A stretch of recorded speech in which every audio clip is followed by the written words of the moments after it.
في الفيديو اللي اتكلمت فيه عن تكنولوجيا الإضاءة في أودي، كنت قلت إن في نهاية الفيديو لو ما انبهرتش يبقى مفيش حاجة هتبهرك. لكن في الفيديو ده أنا بتراجع في كلامي وبقولك إن النهاردة جايب لكم فيديو هيبهرك انبهار أكتر من الانبهار اللي انبهرته المرة اللي فاتت. كنت عملت مقارنة قبل كده بين أودي وبي ام دبليو في الحاجات اللي بتتميز فيها بي ام دبليو زي الثبات وقوة المواتير، ووضحت إن أودي ما تقلش في النقطتين دول عن بي ام. طيب لما نيجي نقارن بينها وبين مرسيدس هنقارن في أنهي نقط بالظبط؟ هنقارن في أكتر حاجتين بتتميز بيهم مرسيدس، وهما الأمان والرفاهية والفخامة. خلونا نبتدي بالرفاهية والفخامة عشان أنا عارف إن دي اللي بتشغل بال ناس كتير، وخلينا نركز في الجزء الداخلي اللي هو فيه 90% من رفاهية العربية. أنا مش هكلمك عن التصميم ولا الخامات الفخمة ولا اللمسات الجمالية الموجودة في كل مكان، لكن الفخامة دي بتبدأ من أول ضغطة لتشغيل العربية نفسها.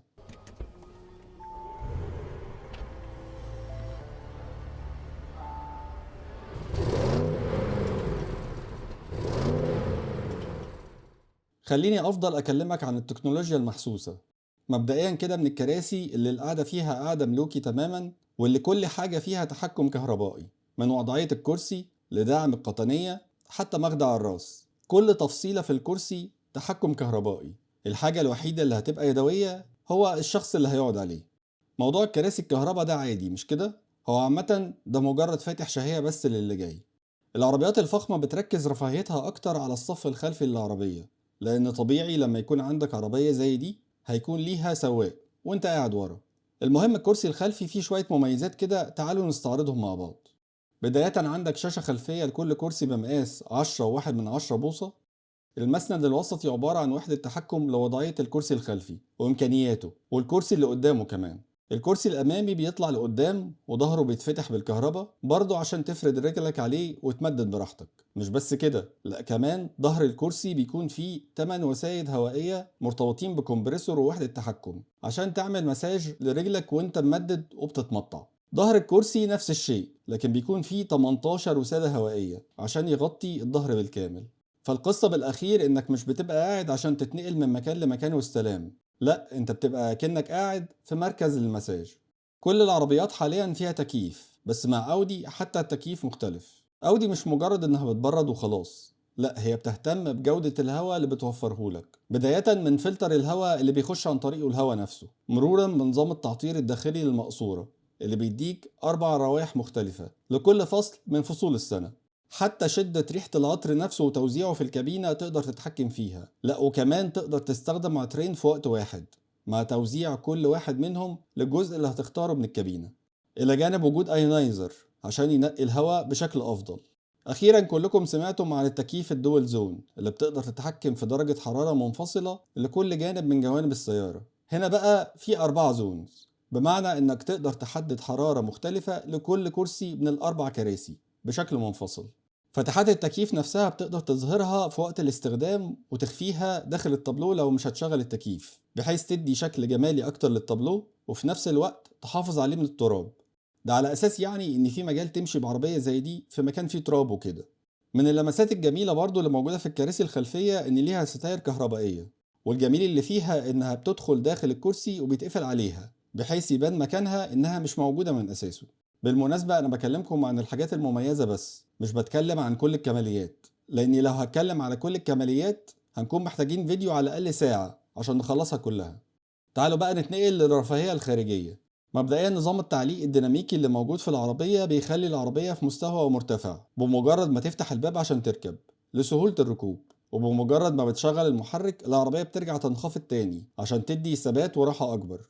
بطلت المحرك وفتحت الباب بترجع ترتفع تاني عشان برضه تخرج منها على راحتك، وبمجرد ما تقفلها بترجع تنخفض لوضعها الطبيعي تاني. حاجة دلع الدلع. اودي عندها نظام مشابه لنظام مرسيدس في التعامل مع المطبات، اسمه AI Active Suspension، وده نظام بيحس وبيتفاعل مع المطبات في الطريق بحيث يخليك ما تحسش بيها تقريبا. هنا بنقدر نشوف الفرق بين النظام ده وهو متفعل في الجزء اللي فوق من الفيديو وبينه وهو مش فعال في الجزء اللي تحت، وواضح قد ايه الفرق، وواضح تقريبا ان العربية مش بتتحرك اثناء المطبات والنظام ده متفعل. نخش بقى على حاجة تاني اسمها Dynamic All Wheel Steering، وده نظام بيتيح للعجل الخلفي انه يلف بشكل طفيف مع الملفات بحيث يديك ثبات وزاوية التفاف أقل، فتقدر تاخد ملف على أضيق درجة ممكنة. كل ده بيتم وانت قاعد بتسوق جوه عادي وبدون ما تبذل أي مجهود إضافي. النظام اللي بعد كده اسمه نظام ريمز بروتكشن. بيحصل أوقات إن بعض الناس وهي بتركن ممكن تحك جنوط العربية في الرصيف، خاصة لو رصيف عالي. وعشان جنوط أودي مش أي جنوط، وعشان بالتأكيد هي مش رخيصة، فأودي وفرت نظام بيحس بالرصيف اللي انت بتركن جنبه، وبتوضح لك على الشاشة ال 3D المسافة بينك وبينه، والمفروض تتحرك ازاي عشان تركن بشكل صحيح وعلى مسافة كافية. لا وكمان هتفرمل العربية عند الضرورة عشان تمنعك تحك فيه حتى لو انت مش واخد بالك بعد ده كله. في النهاية هتقدر تركن عربيتك بأمان وبدون خدوش أو تجريح. آخر نظام معانا في وسائل الرفاهية الخارجية هو الركن الآلي. يعني لو انت في جراج مثلا والمكان اللي هتركن فيه ضيق ومش هتعرف تخرج من العربية بسهولة بعد الركنة، أو لو ركنت بالفعل وربنا رزقك بواحد مخه على قده وزنق على الباب ومش عارف تدخل. بالمناسبة حصلت معاكم كم مرة الحكاية دي. النظام ده بيتيح ليك بقى انك تنزل من العربية وتتحكم فيها عن طريق ابلكيشن على الموبايل. الجميل هنا ان العربية مش مجرد انها بتمشي في خط مستقيم وخلاص، لا، دي بتناور عشان تركن بشكل مظبوط جدا. من اللمسات الجميلة بقى اللي هتشوفها برضو ان العربية بعد ما بتركن وتقفلها الكرسي والدركسيون وضعهم بيتغير بحيث يوفروا ليك مساحة اكبر للركوب. كده نكون خلصنا الفخامة والرفاهية. تعالوا بقى نخش على الأمان. ومع أودي الأمان في حتة تاني خالص. مش هكلمكم على اختبارات التصادم العادية اللي كلها تقريبا 5 نجوم، ولا اختبارات الفرامل، ولا الثبات اللي هي نفس القصة.